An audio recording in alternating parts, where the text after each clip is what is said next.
बिस्मिल्लाहिर्रहमानिर्रहीम। नाज़रीन करम अस्सलाम वालेकुम, मैं हूं मोहसिन तरीन और आप देख रहे हैं प्रोग्राम कब बदलेगा पाकिस्तान। नाज़रीन करम, मुल्क की सियासत, मुल्क की मईशत और मुल्क की जो पोलिटिकल पार्टीज़ हैं, ये तीन बेसिकली ट्राइका है जिन्होंने मुल्क को तरक्की की शाहराह पर लाना है। अब इसमें कहाँ प्रॉब्लम है? मुल्क की सियासत में प्रॉब्लम है, मुल्क की मईशत में प्रॉब्लम है या पोलिटिकल पार्टीज़ में? इस पर गुफ्तगू करेंगे। हमारे साथ शेख की गुफ्तगू हैं सीनियर तजिया निगार हैं, सीनियर साफ़ी हैं, आवाज़ की दुनिया के जादूगर हैं, सजाद कोकर साहब, आपको वेलकम करते हैं। बहुत बहुत शुक्रिया मोहतशम खान तरीन साहब। आपने जब कहा ना कि कब बदलेगा पाकिस्तान, यही सवाल हर बच्चे के, हर नौजवान के और हमारे हर बुज़ुर्ग के जहन में है कि आखिर कब बदलेगा ये पाकिस्तान। 70 साल से हम जिस पाकिस्तान को देख रहे हैं, इस पाकिस्तान के हालात बदलते हुए भी देखते हैं, एहसास भी होता है, उम्मीद भी होती है, तवक्को भी होती है कि आने वाले कुछ महीनों में, कुछ सालों में हालात बदलेंगे। लेकिन फिर कोई ना कोई ऐसी करवट आती है, ऐसा मौसम चेंज होता है, ऐसा तगय्युर आता है कि फिर हालात वहीं से स्टार्ट हो जाते हैं। और अगर हम बात इस तरह कर लें कि हालात हमारे जो पहले थे अगर वही होते तो भी ठीक। देखें, हमने एयरलाइन दुनिया भर को बना के दी, हमने दुबई को बना के दिया, हमने हमारे पायलट्स ने, हमारे लोगों ने दुनिया भर में शानदार खिदमत अंजाम दी और अंजाम दे रहे हैं। हम अपने ही मुल्क को जब देखते हैं तो वो कौन सी ऐसी कमी है जो यहाँ है जिसकी वजह से हालात जो हैं क्यों नहीं बदलते। इंशाल्लाह आज बात चलाएंगे तो इसमें अभी जो हालात हैं इस वक्त मुल्क के, मतलब हम पिछले अगर 5-7 साल, 10 साल, 15 साल, 20 साल चले जाएं तो हर 2-4 साल बाद, 5 साल बाद एक स्टेटमेंट मिलती है कि ये मुल्क डिफ़ॉल्ट होने के करीब है, मुल्क नाजुक दौर से गुजर रहा है। तो इसमें हमारा बेसिकली जो पॉलिटिकल पार्टीज़ हैं, जो उनका अगर बयानियाँ सुने तो वो कहते हैं कि जी हमसे बड़ी जो कुर्बानियाँ देने वाला कोई नहीं था, हमसे बड़ा मुल्क का खैर खा कोई नहीं है, हमारे दौर में मुल्क ने तरक्कियाँ की हैं। 5 साल गुजरते हैं, उसके बाद नई हुकूमत आती है, नई पार्टी आती है, वो कहते हैं जी मुल्क तो तबाह था। बिल्कुल। तो वो डाटा किधर जाता है? वो तरक्की किधर जाती है जो दूसरी पार्टी को नज़र नहीं आ रही होती? तरीन साहब, मेरा ख्याल है यही वो मकाम है जहाँ से हम आगे नहीं बढ़ सकते। हमें एक नुक्ते पर मुत्तहिद होने की ज़रूरत है। हमारी पॉलिटिकल पार्टी, सियासी पार्टी खेलती ही इसी बात पर हैं कि एक पार्टी गई है हुक्मरान पार्टी, दूसरी पार्टी आई है, उसने उसके सारे मंसूबे तहस-नहस कर दिए, फिर ज़ीरो से स्टार्ट कर दिए। यार, हो सकता है जो पिछली हुकूमत है उसमें बहुत सारी खामियां होंगी, बहुत सारे मामलात गड़बड़ होंगे, लेकिन कोई ऐसा काम तो होगा जो उसने अच्छा किया होगा। आप उसी एक अच्छे काम को टारगेट लेके इज्तिमाई मफादात को मद्देनज़र रखते हुए आगे बढ़ेंगे तो वो काम बढ़ेगा, वो मनसूबा कामयाब होगा, आपकी कौम, आपका मुल्क तरक्की करेगा। जब आपकी नीयत ही यही है, पार्टी नहीं कर सकती। मैं वही अर्ज कर रहा हूँ ना, जब आपकी नीयत ही यही है कि आपने सियासत में आना है तो एक दूसरे के ऊपर इल्ज़ाम तराशी से ही आपकी कामयाबी है। सारी वही पार्टियाँ देखें, आज भी अगर कुछ हुकूमत में पार्टियाँ बैठी हैं, क्या माजी में ये वही पार्टी, सियासी पार्टी नहीं थी जिन्होंने एक दूसरे पर ऐसे घिनौने और घटिया तरीन इल्ज़ाम लगाए जिनको आप और हम अगर आज याद करते हैं तो हमें शर्म आती है, हमें वो जुमले शर्म महसूस होती है कि यार ये एक दूसरे के ऊपर लगाते थे, आज एक हो जाते हैं। अच्छी बात है, एक हूँ, ज़रूर एक हूँ, एक टेबल पर बैठें, सियासत इसी का नाम है, मुज़ाकरात करें, बात करें, मुल्क के जो मंसूबे हैं उनको ना छेड़ें, तभी मुल्क तरक्की की शाहराह पर आगे बढ़ेगा। नहीं तो हम पीछे आते जाएंगे। अभी मुझे जो चीज़ें कुछ नज़र आ रही हैं, अल्हम्दुलिल्लाह, अगर आप मुझे इजाज़त दें तो हम इस पर बात करें कि अभी मुझे लग रहा है कि हालात बेहतरी की तरफ जा रहे हैं। अभी निगरान हुकूमत के दौर के कुछ मंसूबे, जो मुल्की तरक्की के मंसूबे थे, जो निगरान हुकूमत के दौर में शुरू हुए थे, इस गवर्नमेंट ने आते हुए उनको जारी रखा है। ये एक अच्छा इनिशिएटिव है, अच्छी पेशरफ्त है। इस हुकूमत में 100 खामियां होंगी, 100 बुराइयां होंगी, लेकिन एक अच्छा और पॉजिटिव पहलू जो मुझे इस वक्त नज़र आ रहा है, इस वक्त तक, हो सकता है इस उन्होंने लोगों ने सबक सीख लिया हो कि हम इस पे जो मुल्की मफादात के काम हैं उन पे हमने एक रहना है, उनसे हमने पीछे नहीं हटना। तो अभी जो हुकूमत आई है, आप देख लें, जो प्रोजेक्ट निगरान हुकूमत के दौर में शुरू हुए हैं वो प्रोजेक्ट अभी जारी हैं। उसी का तसलसल है कि इस वक्त आपका सऊदीया, आपका चाइना, आपका ईरान, सरेबिया और बहुत सारे मुल्क जो इस वक्त पाकिस्तान में इन्वेस्टमेंट करने के लिए तैयार हैं। और एक खूबी की बात उनकी ये है कि इस वक्त वो आपको नकद इमदाद नहीं दे रहे, वो आप में के मुल्क में इन्वेस्टमेंट कर रहे हैं। और ये आपकी गवर्नमेंट में भी कुछ लोग हैं, हुकूमत की पॉलिसी भी हमें पॉजिटिव नज़र आ रही है कि भाई हमें इमदाद नहीं, आप यहाँ इन्वेस्टमेंट करें, यहाँ के लोगों को रोज़गार मिलेगा।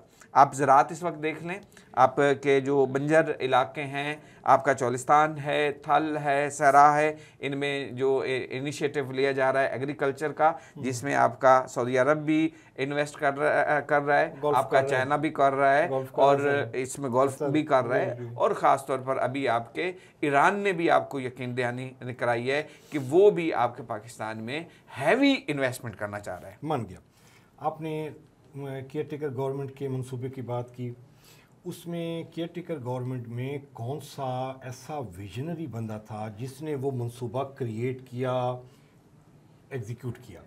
उसके पीछे तो ये हाफिज साहब का विजन था ना, देखिए आर्मी चीफ का विजन था, उनकी डायरेक्शन वो थी कि आप इधर जाएं। बिल्कुल ठीक है। इस वक्त भी बहुत सारे प्रोजेक्ट, जैसे एग्रीकल्चर का प्रोजेक्ट है, इनिशिएटिव है, ये वाला जो अस्करी क़यादत, जी हाँ, अस्करी क़यादत और सिविल क़यादत दोनों की बहमी मुशावरत से है, एक सिंगल नहीं है। इसी तरह आप पीरोवाल वाला प्रोजेक्ट देख लें, अस्करी क़यादत और सिविल क़यादत एक पेज पे हैं।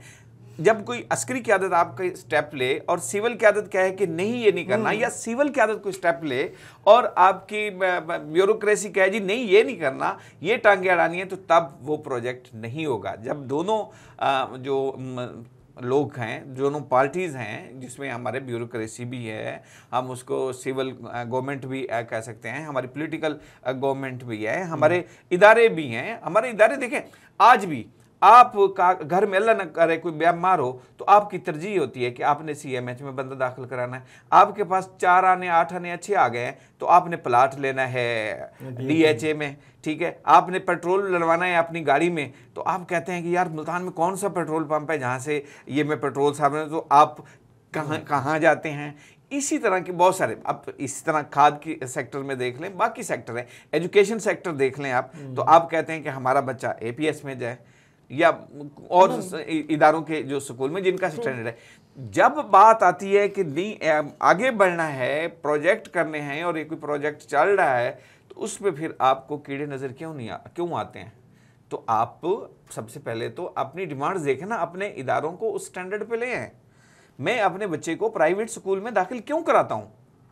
इसलिए कि मेरा बच्चा पढ़े, मेरा बच्चा अच्छा स्टैंडर्ड की तालीम ले। अगर मेरे पास कुछ 8 आने हैं तो यही तो होना चाहिए थे, मेरी कोशिश होनी चाहिए थी कि मेरा बच्चा गवर्नमेंट स्कूल में जाए। मेरा बच्चा जो हुकूमत के स्कूल हैं, जो पंजाब गवर्नमेंट के हैं, जो वफाक गवर्नमेंट के हैं, मेरा बच्चा वहाँ ये होना चाहिए। पॉइंट मेरा वही है ना सब, ये जो पॉलिटिकल फोर्सेस हैं ये आगे आती हैं, ये क्लेम करती हैं कि जी हमने सियासत को बेहतर करना है, सियासत बेहतर होगी तो मईशत बेहतर होगी, ये इनका बयानिया है। ये आज भी जो मौजूदा हुकूमत है उसका भी ये है कि ये पॉलिटिकल स्टेबिलिटी लाए बगैर आप मईशत को नहीं ठीक कर सकते, इसलिए सबको इकट्ठे बैठना चाहिए। बिल्कुल ठीक है। लेकिन इनके पास आइडियाज़ नहीं हैं, पूरी दुनिया इन पे ट्रस्ट नहीं करती। जब ये मांगने जाती हैं इनको कोई इमदाद नहीं देता, जब ये प्रोजेक्ट लेने के लिए जाती हैं इनको प्रोजेक्ट कोई नहीं देता। उसके लिए फिर आपको इस्टेब्लिशमेंट जाना पड़ता है, अस्करी क़यादत को जाना पड़ता है, वो जाती है कतर, वो जाते हैं इधर कि ये हमारे मुल्क के लिए। जो दर्द उनका है, जो मूवमेंट वो करती हैं, ये पॉलिटिकल फोर्सेस क्यों नहीं? देखिए ये बात ठीक है कि सियासी इस्तेहकाम से ही मुआशी इस्तेहकाम है। जब आपका सियासी इस्तेहकाम होगा तो मुआशी इस्तेहकाम होगा। जब ये दोनों इस्तेहकाम होंगे तो आपका मुल्क तरक्की की राह पर गामजन होगा। इसका अदराक सबको है, बातें करने की हद तक, ठीक है। लेकिन जब हम इनफरादी तौर पर आते हैं गवर्नमेंट में बैठा हुआ एक शख्स जिसकी 500 एकड़ ज़मीन है, तो फिर उसकी तरजीहात बदल जाती हैं। वो कहता है सबसे पहले कि इसमें मेरा इनफरादी फ़ायदा क्या है, मेरा ज़ाती फ़ायदा क्या है। जहां आप ज़ाती मफाद को इज्तमाई मफाद पर तरजीह देंगे, आप अपने घर में हों, आप अपने महल्ले में हैं, अपने शहर में हैं, अपने सूबे में हैं, अपने मुल्क में हैं, जिस जगह पे भी आप अपने ज़ाती मफाद को इज्तमाई मफाद पर तरजीह देंगे, आप ठुस होंगे, ज़बरदस्त आप बात डाउन है। होंगे। ज़बरदस्त बात है, यही बेसिक बुनियाद है। अब देखिए, जब आप पॉलिटिकल स्टेबिलिटी की बात करते हैं, सियासी इस्तेकाम की बात करते हैं, सारे पॉलिटिकल पार्टीज अभी मिल के बैठी हुए हैं ना, सिवाय एक के या मौलाना साहब अभी थोड़े से नाराज हैं, बाकी तो सारे इकट्ठे हैं। सियासी इस्तेकाम और किधर होगा? मेरे ख्याल से जब ये सियासी इस्तेकाम ये होगा मोहतशम तरीन साहब, मैं कहूँ कि मैं गवर्नमेंट में तो हूँ तो बस फिर सब कुछ ठीक है, मैं गवर्नमेंट नहीं हूँ तो सब कुछ बेड़ा गर्क है मुल्क का, बस मुझे गवर्नमेंट में आना चाहिए। हाँ। मुझे गवर्नमेंट में शेयर मिलना चाहिए, मुझे गवर्नमेंट में शेयर मिल जाए तो सब अमन व अमान है, सब ठीक है। मुझे गवर्नमेंट में शेयर नहीं है तो मैं रैलियां मुजाहरे में निकालूंगा। पीपल्स पार्टी की स्टेटमेंट भी ये है कि जी हम हुकूमत का हिस्सा हैं, हम इसका बोझ नहीं उठाते। ये कौन सा सियासी इस्तेकाम है? देखिए, आप अगर अच्छे के साथ तो हैं, बुरे टाइम पे आप कहते हैं कि हम इस हुकूमत के साथ, ये ड्राइविंग सीट पे तो शहबाज शरीफ बैठा हुआ है, वो मीठा मीठा हप कड़वा कड़ा थू वही ज़ाती मफादात के लिए ये सियासत में इकट्ठे हो गए। मुल्की मफाद इन्होंने पीछे रखा हुआ है, तो मुल्की मफाद पे वो कब इकट्ठे हो सकते हैं, कब होंगे? अब नहीं हो रहे तो कब होंगे? कब होंगे? देखें, इस गवर्नमेंट के आने से पहले या निगरान गवर्नमेंट के वक्त की हम बात करें, एक वक्त ऐसा आया जब लग रहा था कि मुल्क डिफॉल्ट होने जा रहा है। 100% मीडिया पे भी गुफ्तगू हो रही थी, हमारे सियासतदानों के फोरम पे भी ये डिस्कस हो रही है, मुल्क जा रहा है, मुल्क बैठ रहा है, मुल्क डिफ़ॉल्ट हो रहा है, मुल्क डिफ़ॉल्ट हुआ है।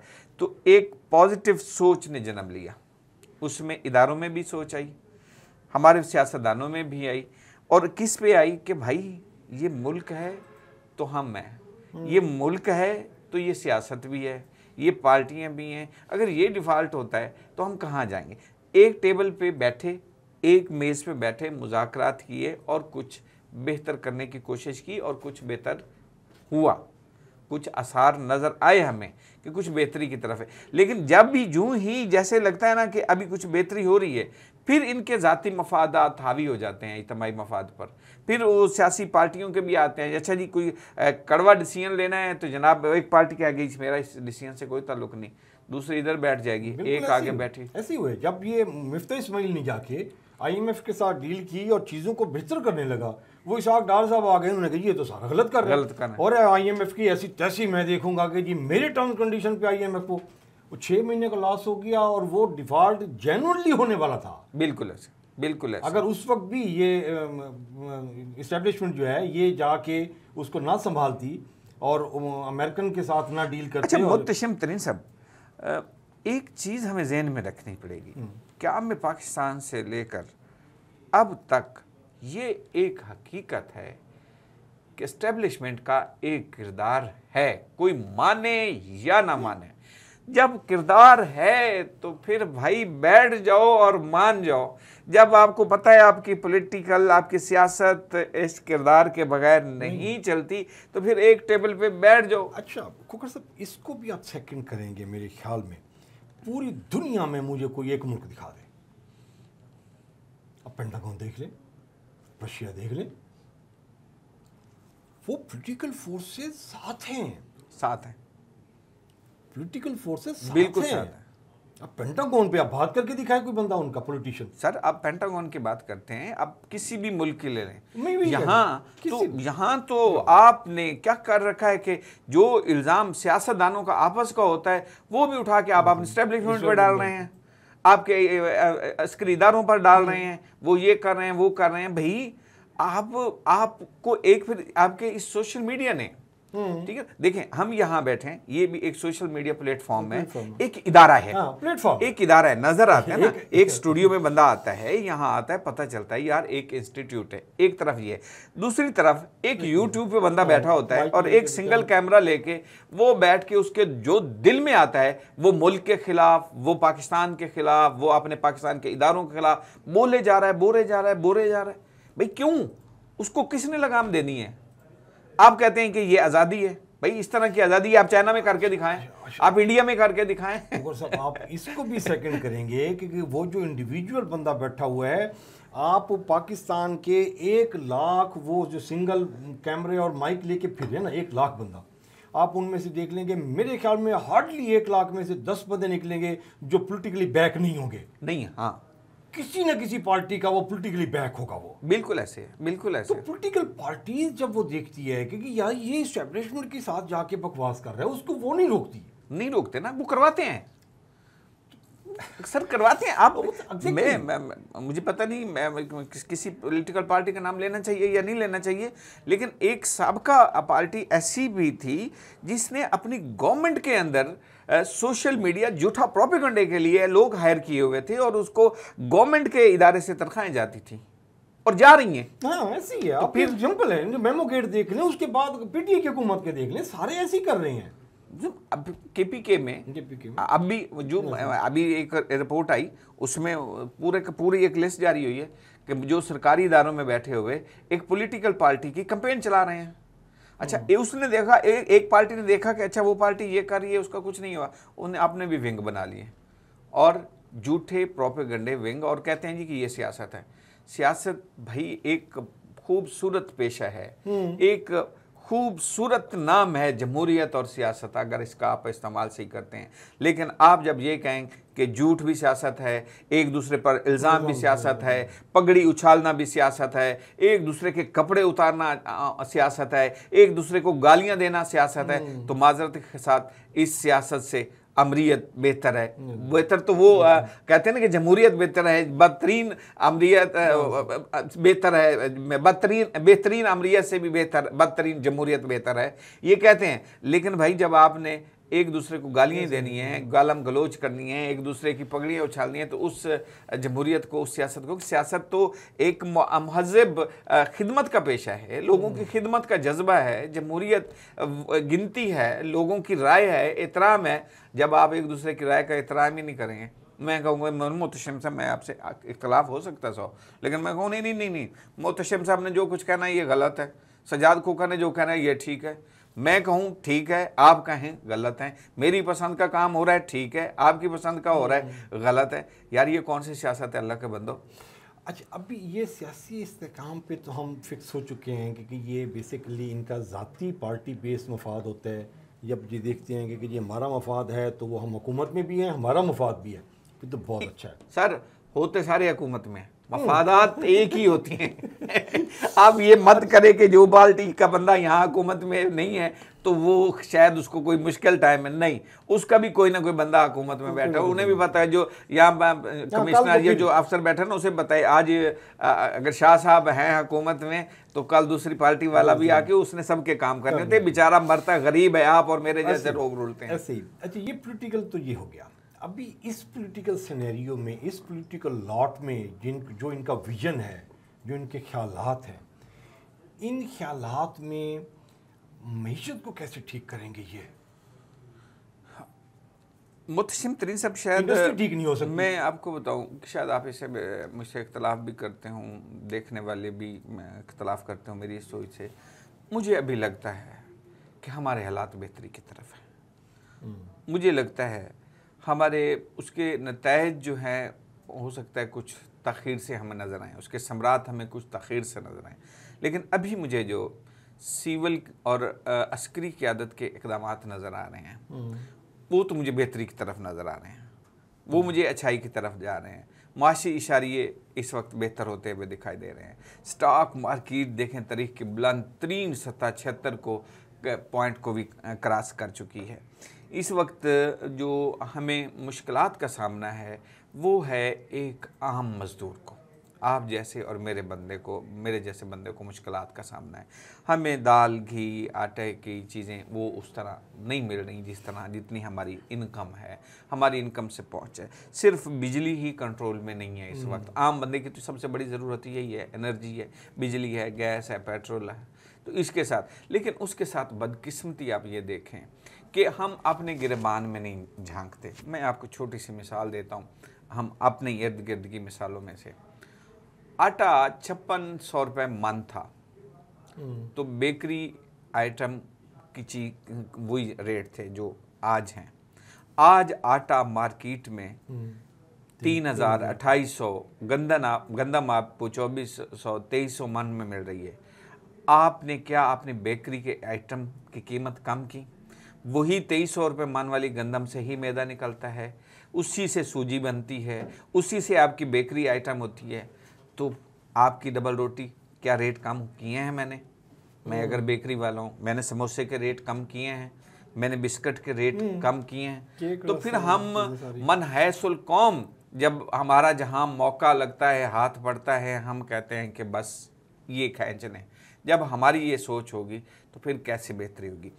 मजमूई तौर पर सिचुएशन इस वक्त जो मुझे हालात नज़र आ रहे हैं मुल्क की पोजीशन के, हाफिज़ साहब नो डाउट एक इंतहाई मुहब्बे वतन चीफ़ हैं इस वक्त, आदमी के जो अपनी हैसियत से बढ़कर सर्विसेज दे रहे हैं और सिविल गवर्नमेंट के साथ कंधा से कंधा मिला के चल रहे हैं। और इस वक्त हमें जो इंटरनेशनली मंसूबे नज़र आ रहे हैं वो भी बड़े पावरफुल नज़र आ रहे हैं।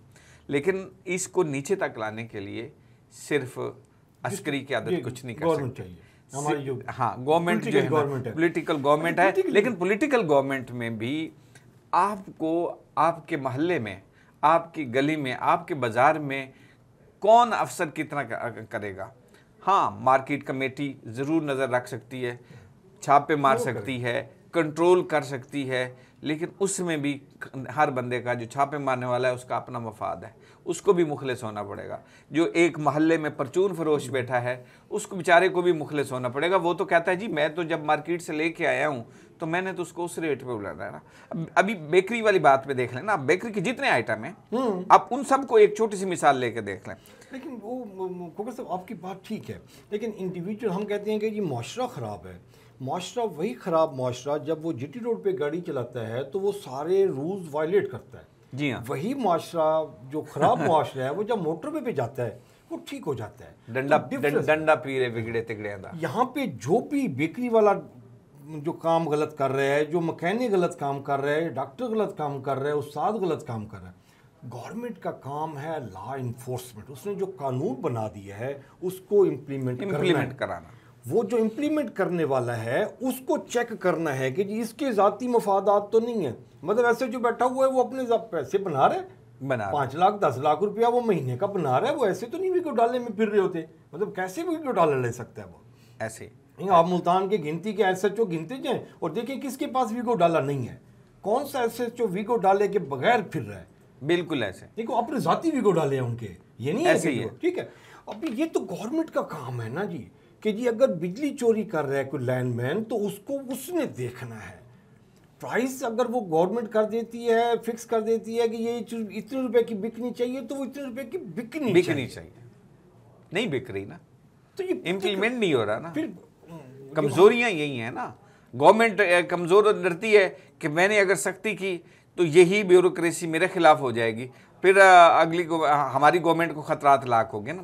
मसला यही है ना कि हर जगह पे एक ब्लैक मेलिंग काउंटर तो मौजूद है।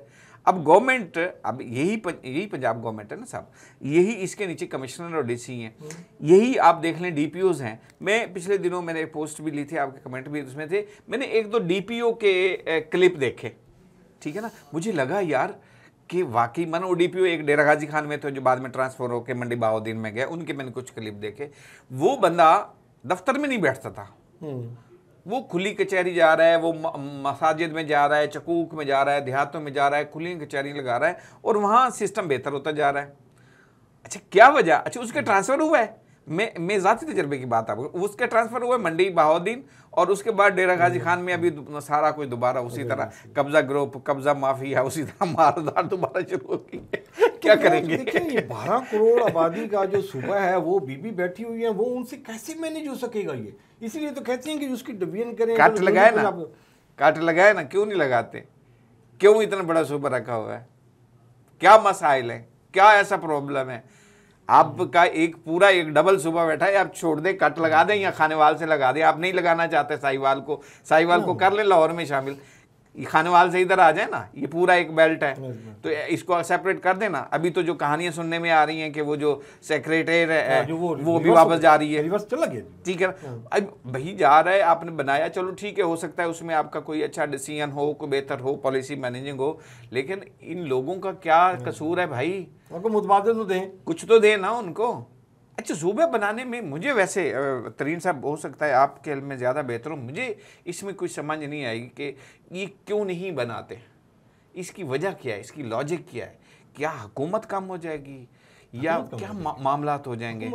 देखो यहाँ हम इस खित्ते में जो जिसको हम वसेब कहते हैं, मुल्तान, बहावलपुर, रहीम यार खान, डीजी खान, ये पूरा एक बेल्ट है। इस खित्ते की महरूमियों का हम रोना रोते हैं और हैं भी सही, ठीक है, हुक्मरानों को भी पता है। हम यहाँ मुल्तान के सियासतदानों की भी बात करते हैं, हमने 100 दिन में सुबह बनते की खुशियाँ भी मनाई यहाँ के, 100 दिनों में सुबह बनते हैं, लेकिन जब वो लोग हुकूमत में आ जाते हैं तो क्यों नहीं इसकी आवाज़ उठती है? ये मेरा आपसे सवाल है, मुझे इसकी आज तक नहीं समझ आई। ऐसे ही है। आप देखें, आप 12 करोड़ की एस्टिमेटेड पॉपुलेशन है पंजाब की, जिसमें से 4 से 4.5 करोड़ 5 करोड़ जनूबी पंजाब है। बिल्कुल ऐसे, ठीक है। अभी आप 12 करोड़ पे हुक्मरानी कर रहे हो, आपको कहा जाए कि जी आप 7 करोड़ पे हुक्मरानी करेंगे। हाँ, असल यही है ना, असल यही है ना कि लेकिन आपने अगर एक सिस्टम को बेहतर तरीके से चलाना है तो फिर अख्तियारात को तकसीम करें, ये मैनेजमेंट बदलें। जनूबी पंजाब सेक्रेटेरिएट में सीएम की पावर पे एक रत्ती बराबर भी फर्क नहीं था। जी हाँ, लेकिन फिर भी उसने जनूबी पंजाब सेक्रेटेरिएट को रिवर्स किया है। अब इसकी क्या मसाइल हैं जी? ठीक है, अभी बज़ाहिर तो ये है जी हम बजट कंट्रोल कर रहे हैं, बजट कंट्रोल है, ब्यूरोक्रेसी के हाथों ब्लैकमेलिंग है। बस ये बात हुई जो हम पहले शुरू में कर रहे थे तो कि वो हमारी हुकूमत का कैसे क्लेम करती हैं कि जी हम इतने शार्प हैं जी, हम मुल्क की तकदीर का फैसला करेंगे, फिर तो वो कहेंगे कि जी ब्यूरोक्रेसी मुल्क की तकदीर का फैसला करेगी। हाँ, ब्यूरोक्रेसी कर रही है ना, अभी तक तो यही कर रहे हैं ना, अभी तक हम तो हमारे आपने क्या डिसीजन नजर आ रहे हैं ना, सियासी इस्तेकाम तो ना हुआ। तो ये तभी आएगा ना जब सारे एक होकर मुल्क के लिए सोचेंगे, जात के लिए नहीं सोचेंगे। ये बात हुई है ना कि जब जात को छोड़ने लगेंगे, वो किसी बादशाह ने ऑर्डर किया अपने बस्ती में कि जनाब कल ये टैंकी है, इस टैंकी में ना सारे लोग दूध भरेंगे, एक एक बाल्टी सब लोग दूध डालेंगे, ठीक है, तो सुबह ये टैंकी फुल होना चाहिए। वो लोगों ने कहा अच्छा यार मैं अगर दूध नहीं डालूंगा, मैं सिर्फ पानी डाल दूंगा तो इतने लोग तो दूध डाल रहे होंगे, एक बाल्टी से क्या फर्क, एक बाल्टी से क्या मतलब फर्क पड़ेगा। तो अगले दिन जब वो टैंकी देखी तो टैंकी में सारा पानी पानी था। हर बंदे ने यही सोचा तो हर बंदे ने ये सोचा कि बाकी सारे दूध डाल जाएंगे, मेरी एक बाल्टी से क्या होगा। तरीन साहब मुल्क के लिए अच्छा सोचते हैं, मैं अगर नहीं सोचूंगा, तरीन साहब कह रहे हैं कि ये रोड अच्छा होना चाहिए, तो तरीन साहब कोशिश करेंगे ये रोड अच्छा हो जाए, मेरे जब सही हो जाएगा तो मैं भी सफ़र कर लूँगा। सर बहुत शुक्रिया, अब वक्त कम है और बहुत सारी चीज़ें हमारी रह गई हैं, तो हम इंशाल्लाह होप करेंगे, आपसे रिक्वेस्ट करेंगे नेक्स्ट सेकंड इंटरेस्ट में जी। नज़ीर हम ये था आज का प्रोग्राम, और जो एंड है, जो बॉटल रख है जी, बॉटम लाइन है, वो यही था कि जी हमें बहसियत कौम ज़ाती मफाद से निकल कर हमें मुल्की मफाद की तरफ जाना चाहिए, तब ही हमारा जेन्युइन वे में सियासी इस्तेहकाम होगा। सियासी इस्तेहकाम होगा तो मईशत फले फूलेगी, और मईशत जब वो फले फूलेगी तो हमारा मुल्क तरक्की करेगा, और कोई रास्ता नहीं है। अगर हम ज़ाती मफाद के साथ अटैच रहे तो फिर इसी तरीके से जैसे हम 70-75 साल गुजार चुके हैं, अगली नस्ल भी को हमें उसी के लिए तैयार करना चाहिए कि जो ज़ाती मफाद का ही रोना रोती रहेगी। अपना और अपने प्यारों का ख्याल रखिएगा। बहुत इजाज़त दीजिए।